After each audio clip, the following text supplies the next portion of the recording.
Stratégie de nourrissement du mois de janvier, dans le froid, dans le vent, épisode 2, Candy ou pas Candy, c'est juste après ça. Bonjour, je suis Jean-Christophe de la Team Ruchevaré, la chaîne YouTube de l'autre apiculture. Cette apiculture sociétale, cette apiculture douce, cette apiculture économe, cette apiculture qui remet l'apiculteur dans l'humilité face à ses abeilles. Et si tu souhaites découvrir cette méthode ou tu souhaites que d'autres la découvrent, n'hésite pas de mettre un petit pouce. Merci à toi.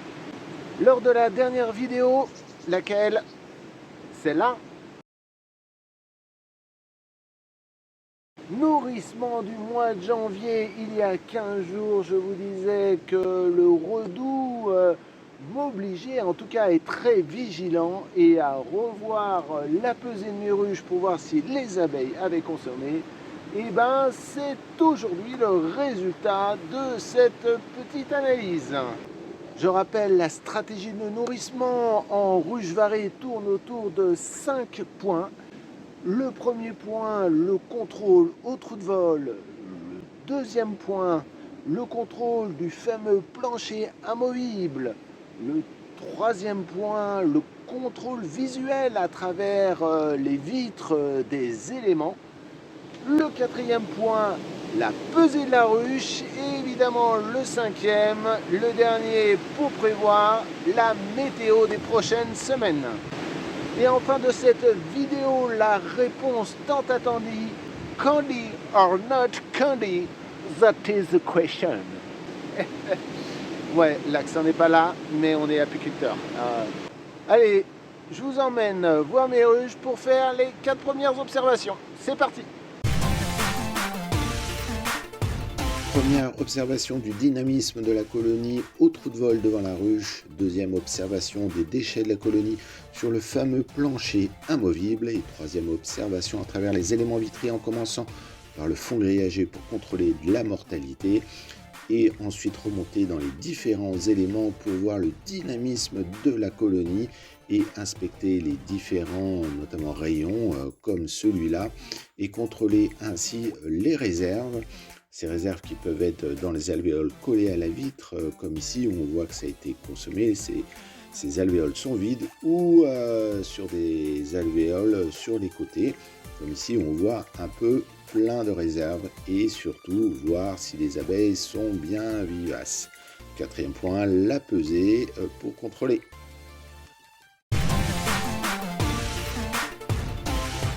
Donc c'est parti sur la prochaine ruche. Le premier, franchement le vent là ça souffle. Heureusement que je suis un peu encaissé sur ce rucher qui protège les ruches, mais bon ça souffle fort. Donc le premier point, l'observation au trou de vol. Avec cette température et ce vent, ça m'étonnerait qu'il y ait quelque chose qui se passe. Regardez. Alors on voit quelques abeilles sûrement qui sont fait avoir par le froid et le vent.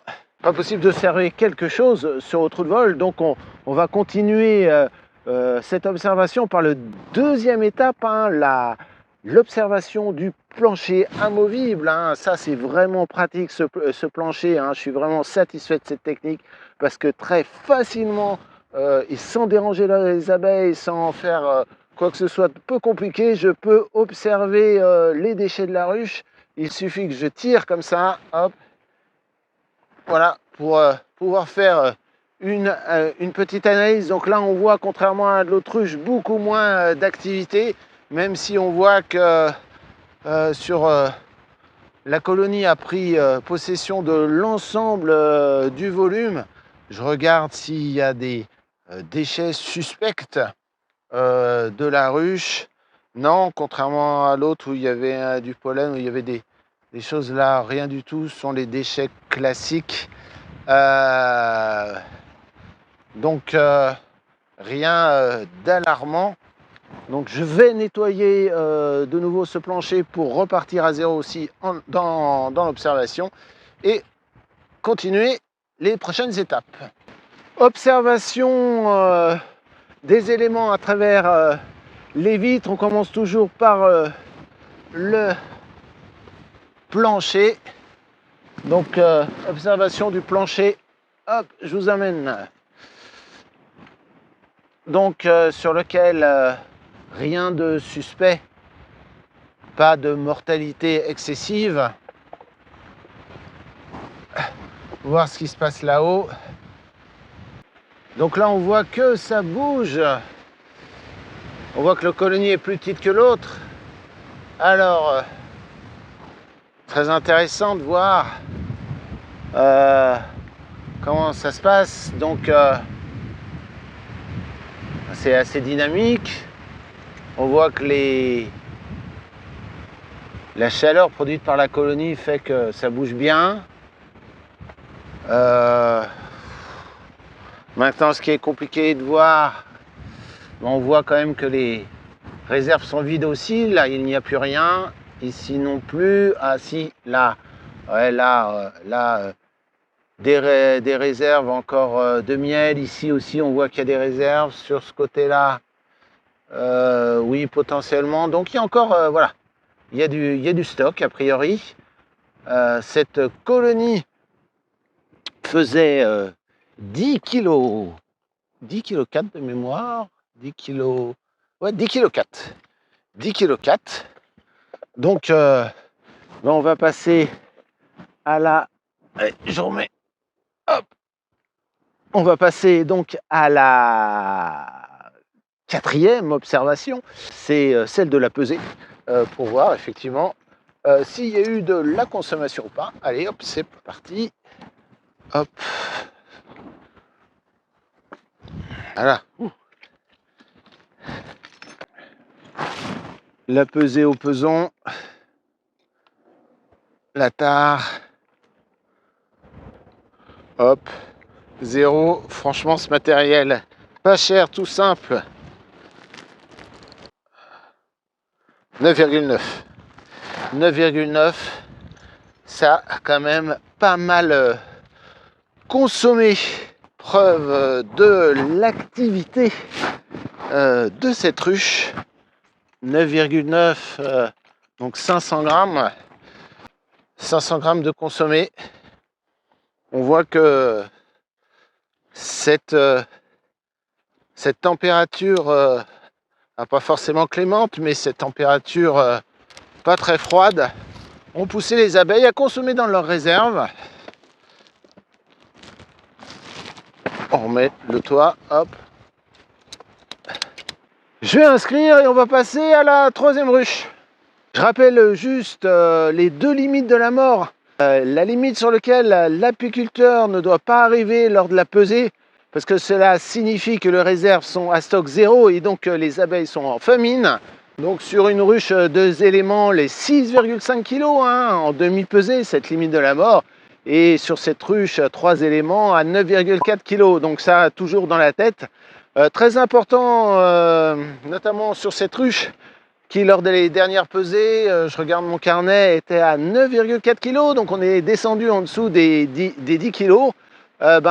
Cette ruche, cette nouvelle colonie est à observer de façon plus attentionnée, puisque c'est là moins lourde. Donc pareil, on reprend les 4 points d'observation, je répète, au trou de vol, le plancher, les observations à travers la vitre, la pesée qui va donner l'état de la ruche.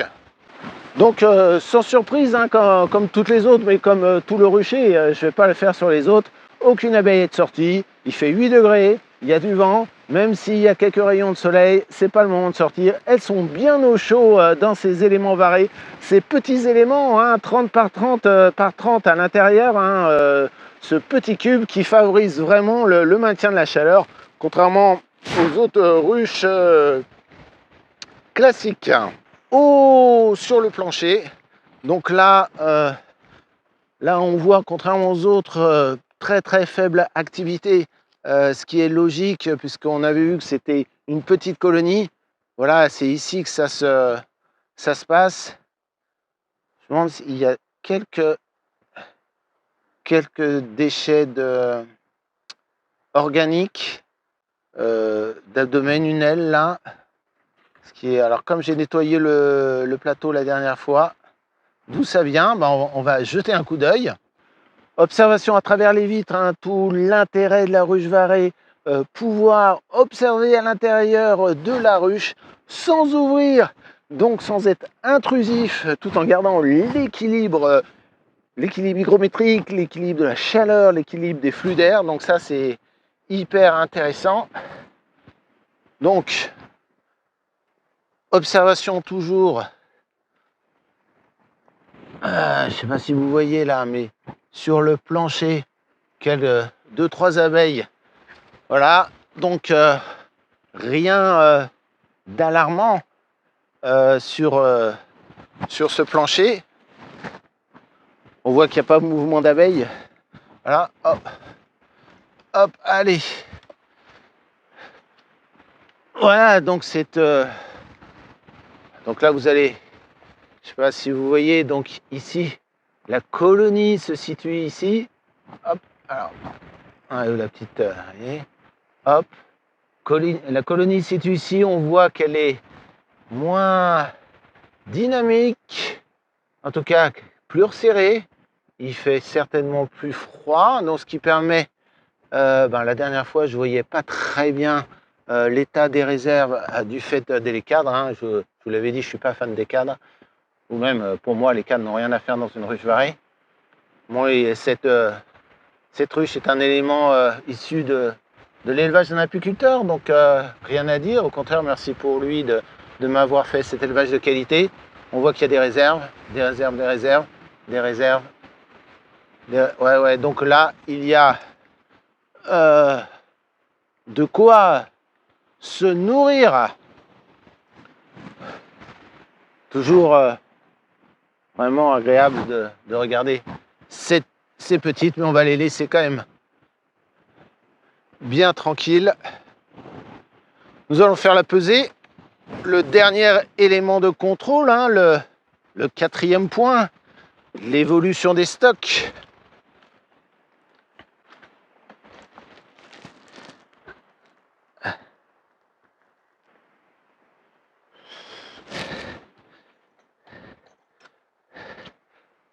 Voilà, donc 9,5 kg à 100 grammes, hein, c'est l'incertitude de la pesée forcément manuelle, donc pas d'évolution, donc plutôt positive sur cette ruche qui n'est pas très, qui est plus petite, et puis surtout qui a un stock de réserve plus faible que les autres.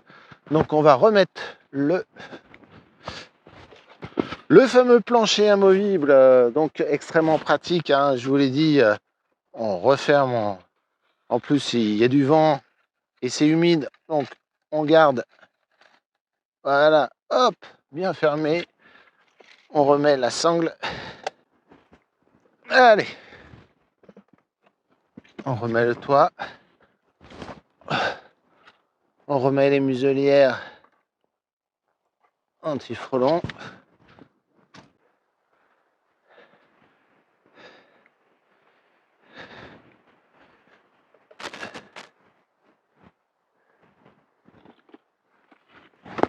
Dernière ruche de ce petit rucher, la fameuse ruche façon japonaise sur 3 éléments.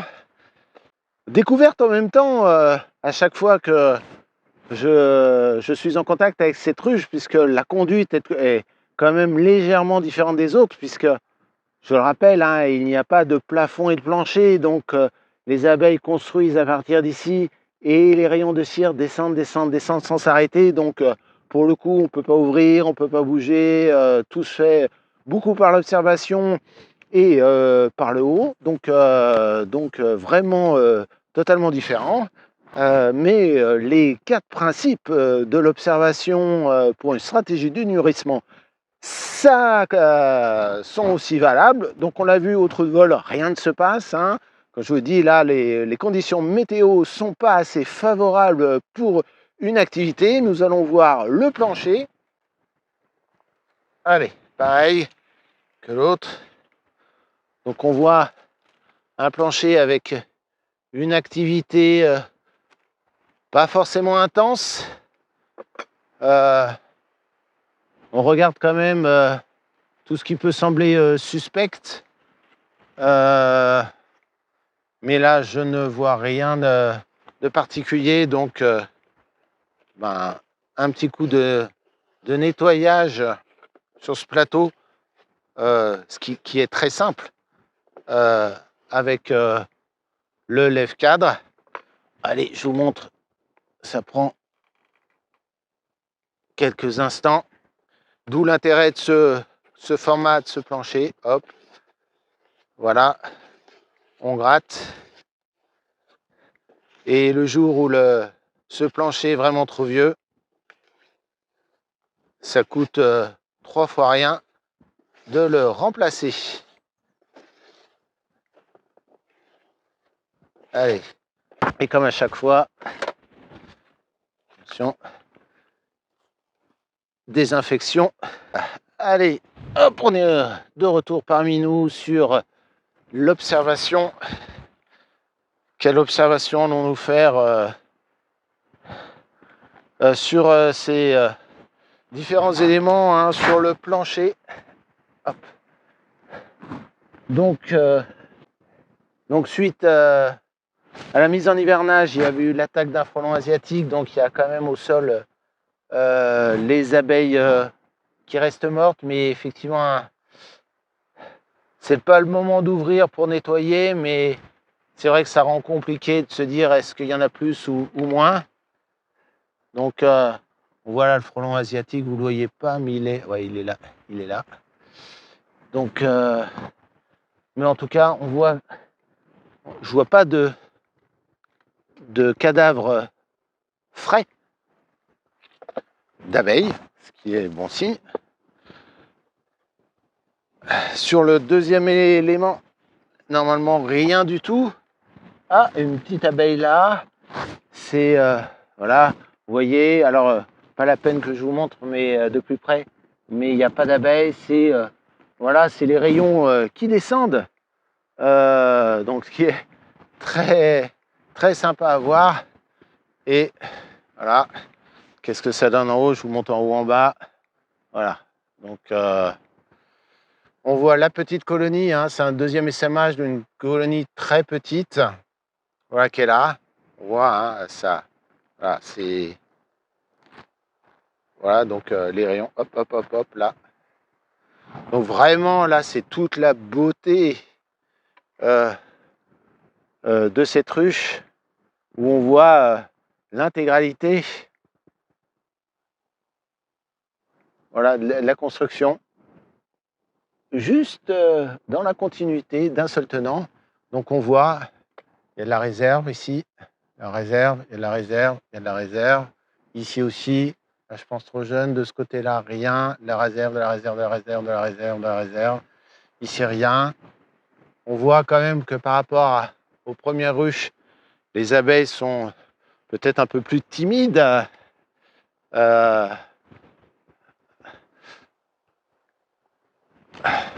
Alors là, vous voyez bien, hein, c'est un seul morceau. C'est impressionnant. Franchement, c'est quand même un peu plus compliqué à suivre. Hein. On peut pas voilà, je ne peux pas bouger ces deux éléments parce que c'est d'un seul bloc, mais c'est vraiment impressionnant. C'est la beauté de la nature. Hein. Franchement, l'apiculture en va rire, rien que pour ça. Rien que pour ça.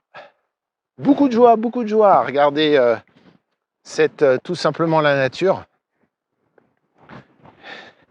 Mais cette nature qui reste très fragile et dont les apiculteurs ont la responsabilité.